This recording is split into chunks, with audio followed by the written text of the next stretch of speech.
అమరావతి కోసం బలవంతంగానైనా భూసేకరణ చేయాలని కూటమి ప్రభుత్వ కేబినెట్ నిర్ణయం తీసుకుంది. భూములు ఇవ్వని రైతుల నుంచి లాక్కోవాలని కేబినెట్లో నిర్ణయం తీసుకున్నారు. దీనికి కేబినెట్ ఆమోదం కూడా తెలిపింది. గతంలో స్వచ్ఛందంగా భూములు తీసుకుంటామని సీఎం చంద్రబాబు ప్రకటించారు. ఇప్పుడు పూలింగ్లో ఇవ్వని వారి భూములు లాక్కోవాలని నిర్ణయించారు.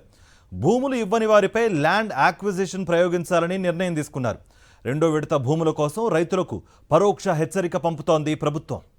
రాజధాని అమరావతి నిర్మాణానికి భూములు ఇవ్వని రైతుల నుంచి బలవంతంగా భూసేకరణ చేయడానికి ఏపీ కేబినెట్ ఆమోదం తెలిపింది. సచివాలయంలో చంద్రబాబు అధ్యక్షతన జరిగిన మంత్రివర్గ సమావేశంలో మొత్తం 23 ప్రతిపాదనలకు కేబినెట్ ఆమోదం తెలిపింది. రాజధాని నిర్మాణాలు చేపట్టడానికి అవసరమైన భూమిని సేకరించడానికి మంత్రివర్గం ఆమోదించింది. ఇందుకోసం గత ప్రభుత్వం ల్యాండ్ ఎక్విజిషన్ నుంచి మినహాయించిన భూములను కూడా అవసరమైన మేరకు తీసుకోనున్నారు.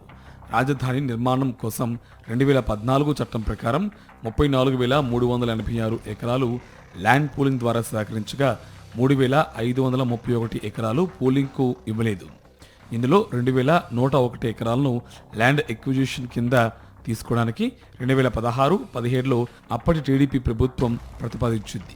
అయితే గత ప్రభుత్వం ఫిబ్రవరి 2024లో 1197.3 ఎకరాలను ల్యాండ్ ఎక్విజిషన్ నుంచి విత్డ్రా చేసింది.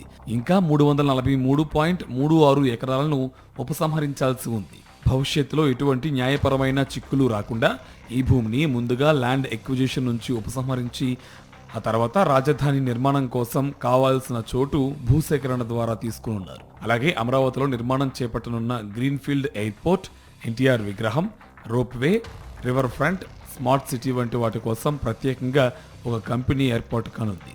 గ్రీన్ ఎనర్జీ వంటి ప్రాజెక్టులకు డీ పట్టా భూములను లీజు విధానంలో ఇవ్వడానికి ముసాయిదా బిల్లుకు ఆమోదం తెలిపింది.